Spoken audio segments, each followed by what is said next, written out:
Welcome everyone to the Ripple Intent podcast this time around. I'd rather just kind of, I don't know. We caught a little bit of flack about our wonderful intro not too long ago, so now I'm second guessing doing that one. But I will say welcome everybody to the Ripple Intent podcast. I'm one of your hosts, Kyle McCroskey, and with me as always is John Grant. John, go ahead, say hello. Hello, listener. Hello, Kyle. listener. That's a lot of great energy right off the bat. I know, isn't it? I've been worried, since we caught the feedback we caught for our intro, and it has been haunting me regularly. Quite honestly, it finds its way into my head at the most random times, and I'm like, well, we have to come up with something different. So maybe that was something different. We'll There just you call go. it that. Yeah, We'll go low key this time. Low key. So, what is Ripple Intent? Do that brief. We're a nonprofit organization based in Colorado who provides events to help you become a better person, better teammate, and a better leader. And one of the ways we do that is through our breakfast clubs. If there's one in a town near you, you should join. If not, you should let us know and we can get you set up with one. We also have an annual symposium. And of course, our podcast, which is what we're doing right here. So here we are. We talked to some really cool people on this podcast, and through our journey over the last year of having these conversations, we've crossed paths with a lot of great people. And today with us is a gentleman by the name of Ryan Heeter, who is joining us here in California today, right? Yes, Sacramento. Fantastic. Beautiful day here to be in Sacramento, city of trees. Everything's blooming, sun's out. Nice. I met Ryan many years ago in the Pacific Northwest. We were working on a project, and we'll probably end up talking about some elements of that. But who he is and what he does is definitely worth sharing. And so we asked him to join us today on the podcast. Thanks for being here, Ryan. Do you want to take a moment and introduce yourself? Yeah. Thank you, Kyle and John. Like I said, Ryan Heeter, and I have introduced myself. Yeah, I've been in this industry for my whole life. Right. I grew up in it. My dad built custom homes in Oregon, up in the Northwest, like near where you and I met. And I've tried other spaces, and it just never felt as good as this one. Although some days I wake up and don't understand why we're still in it. But so I've been in the industry my whole life.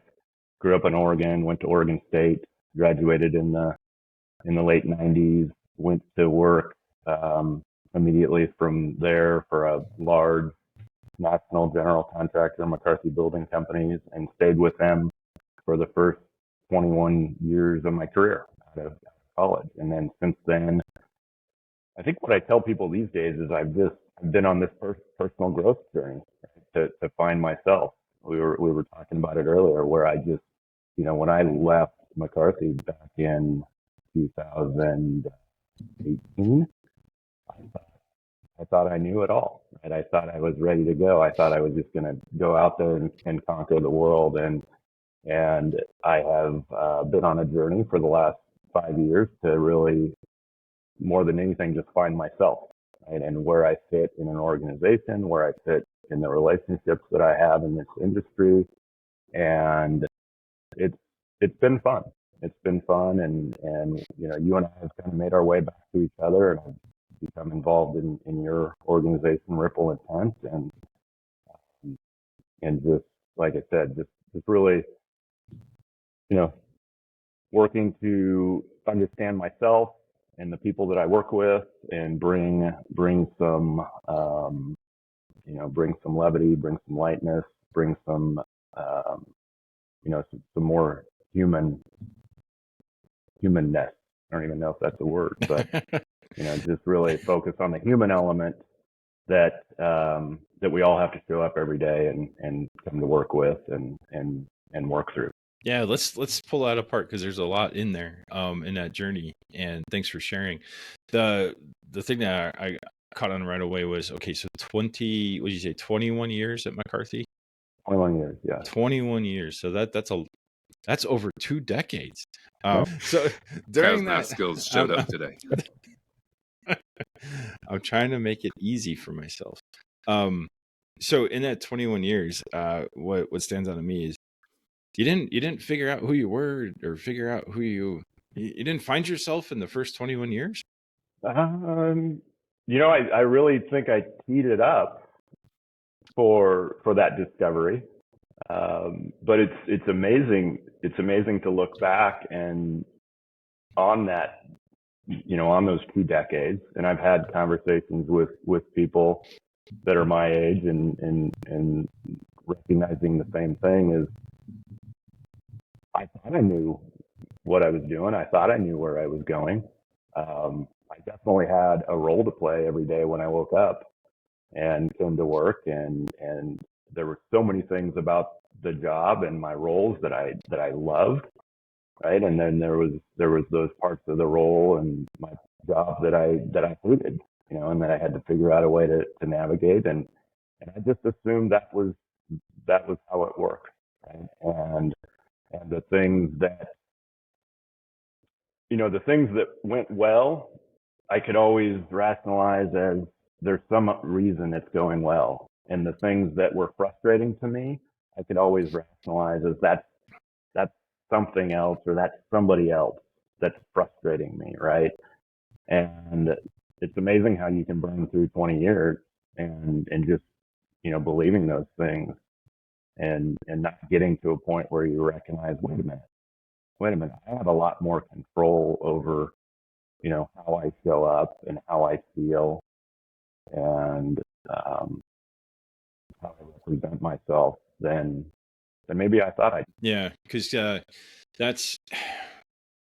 it's so environmental, especially at that young age. And when you start finding success and you start finding good things going for you, things start to click. You start to figure out how to basically work in the machine and work it to your advantage, and you get things done. And you and I crossed paths towards the end of that tenure on the project that we did, and we were chatting right before we started recording this, and it was the conversation that you and I had when we were trying to. So Ryan and I came together to build a pretty large building in the city of Portland, and as we were forming the team, we had some very straightforward conversations about certain contractual elements, and I'd love you to share that story, because I think that was one of the, after that 20 years, you were like, well, wait a minute, I've done this for so long. This is a very different conversation. Yeah. And I'll start it kind of back where I started when we talked about it earlier, which was,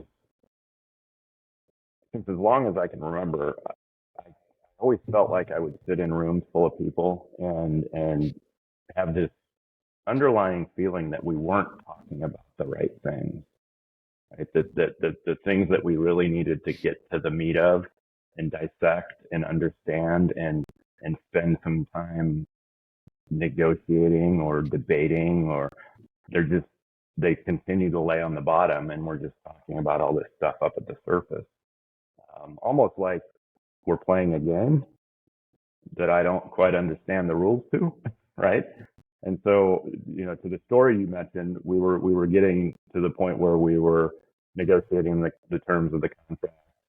At the time, we were putting together a incentive program, and even though we were, in a CM at risk agreement with OHSU at the time, we were putting together a tri-party agreement, to get the designer and the owner and the contractor on board with how are we going to behave on this project? How are we going to run this project? What are the critical success factors? And obviously one of those for a contractor is always profit, fee, covering your overhead. And I knew we had proposed on the project. I think there was some financial elements that you had asked us for during the proposal phase. And we were at this point where we had to kind of dissect those and take some of those elements and put them into the contract, and take some of those elements and put them into the tri-party agreement, maybe put them at risk, right? So the better the project performs, the better we perform. And I remember we were sitting there next to the little Starbucks next door to where we built the building, and there was a point at which I recognized a trust in you, or maybe in myself, right? That I'm like, okay, this feels like a crucible point in this discussion where I might be able to just put my cards on the table, so to speak, and show Kyle what we, how we plan on moving through this job wise. And, against probably what some of the folks in the company and the organization would have wanted me to do, or against maybe what I've been brought up to believe is the right way for an owner and a contractor to have that negotiation. And I just remember putting it on the table and saying, hey, here's how we figured on being profitable for this job. And here's all the different buckets and where we would see those fitting. And you and I spent the next, I don't know, hour or so just moving those buckets around and talking about where we could put this in the incentive, and this is going to be our base fee, and these elements you're going to have to look at down the road. And I just remember walking away from that conversation with a sense of relief. Like, we just spent an hour, maybe 2 hours, talking about these elements of a project that we don't have to talk about anymore. Whereas normally, the team and myself, we would spend hours every month, maybe hours every week, trying to figure out how to play that game, so to speak. And so now all that energy and effort can be focused on what's best for the project and how do we deliver the highest value for this client. So, I mean, that's actually really huge, Ryan. That's, I don't know. I'm just thinking for our listeners, right? There is so much risk that you took on in that moment. Like, I'm just wrapping my head around it still. I love it. I love that you found that space. So the risk you took to trust Kyle in that moment. And I mean, you and I both know that guy pretty well. And turns out he's actually an okay guy to trust. It's the charming personality. I know that. Is that what it is? It's not the constant reminder of your self-assurance. No, I'm pretty positive it's the charming personality. So how did you know that was okay? Like, did you actually okay, so gosh, 80 questions hit my head at the same time. Yeah. Did you share back at the organization how you had opened up with Kyle? Like, was there pushback? Did everyone also go, really? Huh. Yeah. I shared back at the organization, where we had ended up with that and how we got to that point, and it was, I was met with different responses. Right, there was a lot of, oh, well, that's an interesting way to approach it. That's kind of neat, But at the same time, we were putting together an incentive program for a tri-party agreement. So the better the team as a whole and the project is delivered, the more profitable it will be for everybody, including us, right? And so there was still that apprehension from a lot of folks, like, okay, I don't know. I mean, how's this going to work out, right? How are you going to ensure that our trade partners perform? You can't ensure that the designer performs their job appropriately. They're not even contracted to us, right? Right. So yeah, you have it was no a means mix of responses. Holding them accountable. Yeah. Mm-hmm. So sounds like it all worked out just fine in the end. Yeah, I mean, it just like any project, it has had its ups and downs, and ultimately got done, and people learned a lot of lessons. But I believe the culture that was created was definitely within the intent of what Kyle was envisioning. So now that's really curious. So how did this moment with Kyle, where you chose to trust, how did that then impact coming together and forming team culture? It's interesting because I don't think Kyle and I have ever reflected on this specific. It was like it almost created, for me at least, it created a higher sense of urgency for me to convey and to somehow model that trust with the team, because that had been a moment where I had extended trust And so far I saw that it was the right thing to do. And so to me, the stakes were high, right?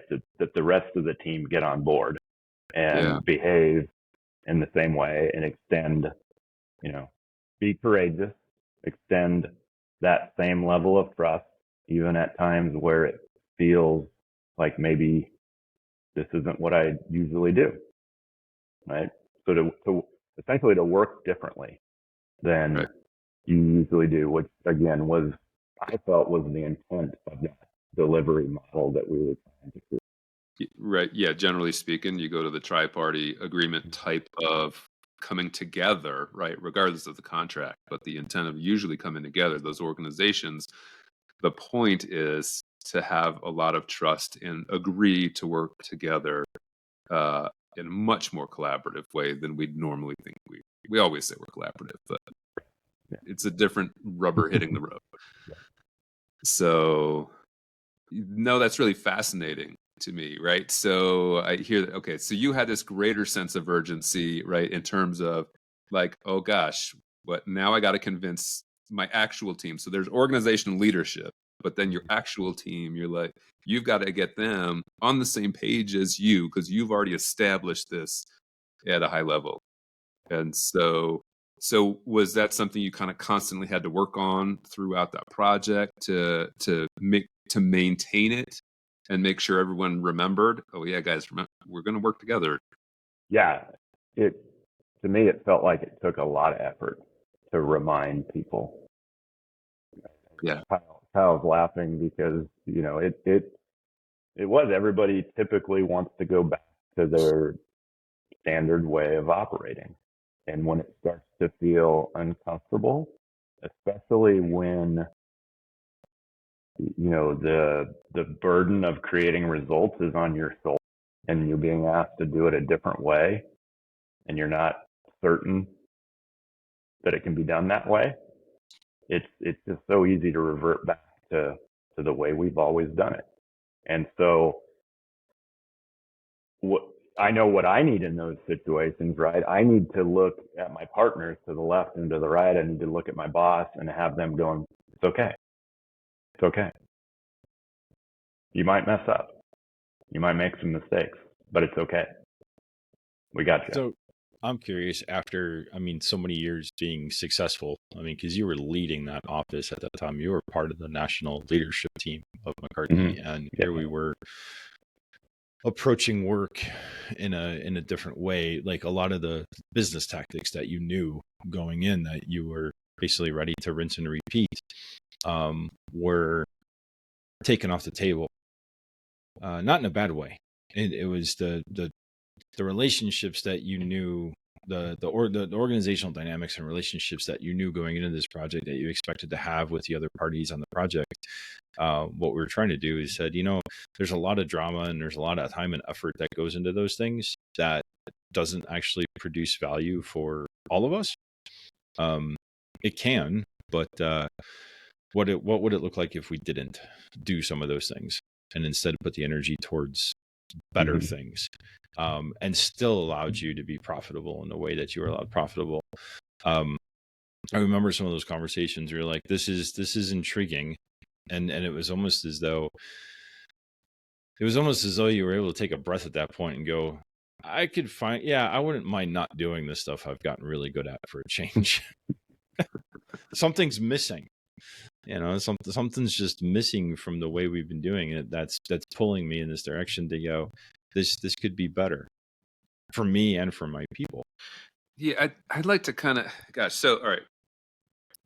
A lot of folks don't get an opportunity to do tri-party agreements, right? And the more integrated delivery type of projects. So I kind of want to peel away just a little bit from that specific experience. I love how you frame that as sort of a crucible moment for you, a conversation with Kyle and all that stuff that came out of it afterwards with just actually then delivering the project. But I want to go back for a sec if we can, because you talked about, saying, when we're getting together, are we talking about the right things? Can you share, like, let's dig into that a little further, listeners? I see them thinking. Yeah. He's Yeah. working on it. I'm digging. Yeah. I've just, I think I've always gravitated towards wanting to go a little deeper, right? Like, um, I'm if I go back to my strength finders, I'm a restorative. So the idea of if it's not broken, don't fix it, like makes my skin crawl. Like I'm on the opposite end of the spectrum. I'm like, let's throw it on the ground and break it and see what's inside of it. And then we can build it back better than it was before. Right. And that's just, for better or for worse, that's how I look at the world. Right. And it's brought me great success in a lot of areas of my life. I also have to know when to temper that when people are like, isn't this guy ever going to be satisfied with where we're at? When are we just gonna stop and celebrate? So that's what I need to do is always have that person around me that can like, hey, let's stop and have a party. We made it. We achieved something great. Let's celebrate it before we, rip it apart and try to make it better. And so I think recently, or maybe over the last decade, for me, I've recognized that the resistance to improvement and to change is really within us all. Right? What am I afraid of? Why am I afraid to do this different? Why is it so comfortable that that need for certainty to know that I can just show up at work, I do A, B, C, and D, I achieve E, and then I go home at night, right? And for some of us, that's great, right? And we have people like that on our team. And then for others like me, that's like, no, let's do something different. I believe the only way to determine where you're at on that scale and where we want to go together and what we want to achieve as an organization or as a relationship is you need to go deeper. And I need to understand, John, like what do you want? What are you afraid of? What motivates you? Right? What are the needs that you're trying to fulfill? Do you know yourself? Right? Do you know yourself well enough to even have this conversation that we need? I mean, it goes back to the story with Kyle, right? Not only did I trust Kyle, but I trusted myself enough. Right? I don't know whether he was mirroring that trust that made me, feel a little bit more comfortable with myself, right? But typically when you sit around a table in an organization, we're just not going that deep, right? We're talking about goals for the year. Let's talk about strategy. Let's talk about goals. Let's talk about where we're going. Okay, but we as people and humans who all work in different ways and all have different styles and all have our own lives to go home to when we're done here, have all these different motivations, sometimes which we don't know what they are. If we don't know ourselves well, we got to get to the bottom of that, or at least start to crack it and chip it away a little bit if we want to achieve these goals that we're setting, is my belief, right? So that's, I guess when I say it doesn't feel like we're talking about the right things, that's typically what I've believed. And I've noticed that if I start to chip away at that a little bit more as a leader, as a manager in a team, then it feels like things just start to gel a little better. Well, I gotta say, share more with that, right? So, what does that look like for you? So, as a leader, you're right, setting an example, hoping people that maybe start mirror that behavior. What does this look? Just simple things that I'm starting to recognize as far as if I'm sitting at a table with a group and somebody says something that I don't like, right? It just being able to be aware enough, like why am I getting so polarized by that comment? Like why is that threatening me? What instead of getting upset and frustrated or shutting down, like just being able to sit with that and what's that triggering inside of me? And is that threatening something that I'm trying to achieve? Is it, and just asking those questions, right? And and being able to, if I can ask those questions of myself, then a lot of times I know the right questions to ask the other members of the team. Oh, I like that. Oh, that's fascinating. So how does that play out today after going through, well, it's been 7-8 years since since you left McCarthy. How does that play out today now? How does it show up day to day? Well, sometimes it doesn't. Sometimes I make the same stupid mistakes right? Old And habits die hard, don't they? yeah, and I think more than anything, the way it shows up is a little bit of grace and empathy for myself. I've noticed that at times when I am giving myself the most leeway and grace and empathy, that the people around me seem to be working better together. The mood in the office is better. I've always been a big believer in the concept of, understanding your leadership shadow. So when I walk in, if I'm the boss and I walk in the office in the morning and I'm not in a place where I'm okay, people can feel it. I don't have to say anything. I don't have to do anything. I can just walk in the office, and if my energy's not in a good place, people feel it. Right? So I think how that shows up for me today is just being very aware of that. Being very aware when I get out of the car in the morning, like, where am I at? Was I cussing at traffic the whole way in, or was I just grateful to have a nice car that gets me to work and enjoy the spring morning, right? But either way, recognizing that as I walk in the office, I have a role to play, and putting some of that stuff away and showing up as, as full and as congruent with my real self as I. So not just dropping your personal self baggage at the door, but allowing your mindset the opportunity to adjust and like you said, be your whole self as you walk in. Yeah. And it's interesting that you said that, because I in the past I probably would have thought that was the answer, right? All these other things in my life, I just need to put those away. Like shove them in a bag, shut the bag, don't worry about it. Maybe on the way home you can open that up and look in it, right? Versus, at least the mindset that I take these days is more like, all those parts of me need to be integrated. Right? They all have a place. They're all going to come up at some point. If I don't recognize they're there, acknowledge them, forgive myself for beating myself up and feeling that way. And that's really brought me a lot more peace lately, is just recognizing that all those parts of me exist.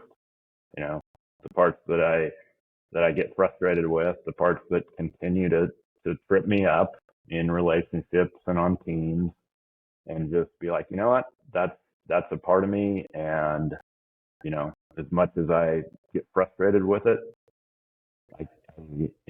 all I can do is acknowledge it, try to do better tomorrow, and forgive myself for not always hitting. Are you able to see the other people you work with? Are you able to see how they're treating that same mentality? And like, are you, is it a lead by example kind of thing? Are you able to kind of help vocalize that for them and them recognize it and come along and show up the same way you are? Kind of. I think it's both, right? As far as lead by example and have specific discussions and coaching and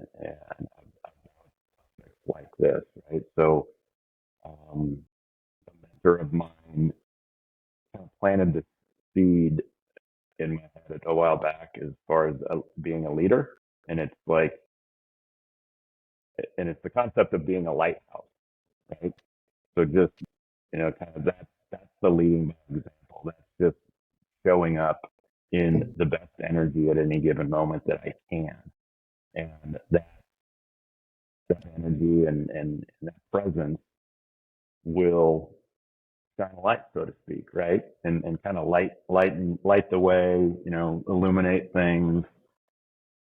Whereas, so often I know I always fall into that trap of being more of the tugboat versus the lighthouse. Like I'm gonna pull you to where we need to go. I'm gonna push you to where we need to go. And that, I think the more I can embrace kind of the lighthouse and being the example and shining a light and then looking for those moments where someone's like, oh, okay, that person looks a little lost. Let me plant some, stories or wisdom or ask some questions. Right? Usually that's what it is. It's just asking some questions, asking the right questions. I love that. That's a great visual too. The lighthouse versus the tugboat. It really resonated with me when I kind of looked at it from that perspective, because I like to, let's just go. I know where we're going. I'm going to pull you there. And we all know that people do much better when they find that path for themselves. Yeah, it's a lot more energy as the tugboat. Yeah. So for sure. Oh, wow. Yeah. That's fascinating. I love it. That's probably also the 8th time I've used the word fascinating today, but I'm energized by the conversation. Yeah. Good. For sure, Ryan. So I'm just curious, what's personally fulfilling about doing that work? Because there's no instant gratification with it. I mean, the lighthouse is, I'm here and this is where you could be. And people sometimes choose not to head towards the lighthouse, and you have to be patient with them as they go through life and navigate things. And, kids, coworkers, you name it, they all come to mind in this situation. But the work can be hard because there's not a lot of, like I said, instant gratification. So what draws you to this work and continues to motivate you to do it? I think in my life and through my career, I can say this now, that unfortunately things tended to come easy to me. And I say unfortunately because what I'm recognizing is that, the struggle and the work and the tough times in getting to some place in your life also builds character, and it feels like it's a much more, you learn a lot more, right? when you're struggling and you're making mistakes, and I think because things tended to come easy to me and I was able to capture and understand things quickly, and like go to the 21 years I was with McCarthy. I mean, I grew so quickly through that organization, every opportunity. And the drawback of that was, I believe it made me fairly judgmental, right, of people who didn't see things as quickly as I did. And what I'm recognizing more and more is judgment is poison. It is absolute poison to be judgmental and to judge others and judge yourself. And I recognize that as I judge other people, I'm judging myself. And so that gratification of, just being and showing up more as that person, as that man that I want to be, versus trying to get people to go somewhere specific or come along with me, is just a sense of peace, right? To be able to really recognize when is something urgent that I have to take action and I have to push someone out of the way of the moving bus, so to speak, versus when's it okay to just allow them to cross the street and know that you helped them cross the street, or you gave them a piece of knowledge, right? But I don't have to, I don't have to take credit for that, or I don't have to worry about that. So it's just, I think that's what it is more than anything, is a piece of letting go of some of that judgment. That is that is a lifelong skill that once you learn can really change your life. Yeah. Yeah. And it's one that you have to continually practice, like we talked about before. Some habits do die hard. There's still a lot of internal judgment that takes place, but what the world sees and hears and experiences is a choice. Yep. And there's some wisdom in that for sure. That's awesome. Well, I would say we're just about out of time. But I heard you inhale, John. So were you about to say something else? I could keep the conversation going. Maybe. Okay. Last question. So, Okay. are you, Ryan, had that crucible moment back in the day with Kyle, right? You risk trust. Are you still doing that? Has that really informed your approach to work? Maybe not just your people. That's certainly a lens on it. But has that informed to how you operate? Because I'm not sure everyone feels like they could go that direction. Yeah, I'm still doing it, right? And there's definitely people out there that are harder to trust, right? And there's definitely people out there that, with certain things shouldn't be trusted. And being able to know the difference between those is critical. I was given some feedback early in my career by someone that I respected that actually told me that I needed to be better at that. And at the time they gave me that feedback, I was like, okay, like what? I don't even know really what that means. Like I don't know how to take that and put that into some action. And it's really, I thought about this a few years ago. It really took about 10 years for that to sink in. And I think that point with Kyle and that job and how that went and the team and reflecting on that and maybe where my career started to take a little bit of turn, a turn with McCarthy and where I've ended up since. I think that's been a pretty steep hill of learning how to trust and win and reflecting on what that lack of trust in myself, how that manifested itself in the results that I was seeing around. Oh, wow. All right. I did say that was going to be my last question. So I'm going to have to stick with it. Yeah. I'm going to stick with it. But Ryan, we could peel you apart all day, man. Right? This is awesome. Fun. It was fun. So really appreciate you sharing your story and your journey with us. I think you're a great example for a lot of folks to follow and, help with that self-awareness, understand how they're showing up in the world and what does it look like and the benefits for themselves. So yeah. I love it. Thank you for being here. Yeah. Thank you guys. It's been a blast. Thank you. And close this out. Follow us on LinkedIn. John, myself, Ryan's there as well. Check us out at ripplintent.org. Look for an upcoming breakfast club, look for an upcoming symposium, whatever it may be. But get involved, take the first step, reach out, go do something in your town, start a breakfast club or attend one if there's one there. So with that, I'll say thank you, Ryan. Thank you, John. And we will see you on the next episode. Take care.